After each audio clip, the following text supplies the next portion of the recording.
Okay this is ఆయన personal capacity వెళ్ళాడు, police information కానీ పోలీస్ పర్మిషన్ కానీ లేదు. ఆ సిచ్యువేషన్ లో ఆయన పర్సనల్ కాల్ ఆయన వెళ్ళారు. దీని గురించి చాలా ఎక్కువగా నేను I don't read between the lines. Will certainly take action as per law. FIRs అయినాయండి, ఒకటి రెండు ఇస్తున్నారు కంప్లైంట్స్ అట్లా.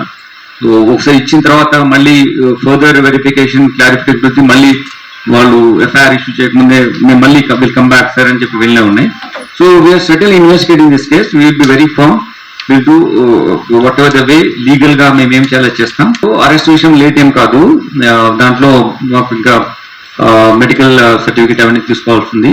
దాని తర్వాత మేము ఆయన నోటీస్ ఇచ్చాము. ఆయన 24th వరకు టైం అడిగారు.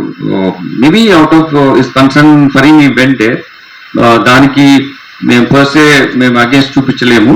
కాకపోతే ప్లస్ ఆయన ఇంజూర్డ్ అయినాడు కాబట్టి ఆయన వల్ల వెళ్ళి ఉంటారు. కానీ చట్టం ఏ ప్రకారం ఏది తీసుకుంటే అది మేము తప్పకుండా చర్య తీసుకుంటాం. No it is honourable court has given him time till 24th. We have to respect the court order. Will again give a notice. మేము కూడా కోర్టు వారిని అడుగుతాము, అది ఒకవేళ అంతకన్నా ముందు మేము ఎగ్జామ్ చేయొచ్చా అని చెప్పేసి నోటీస్ ఇచ్చాము. ఆయన బాండ్ ఎక్స్క్యూట్ చేయాల్సి ఉంటుంది. Will do it during course of time. Certainly will follow the process.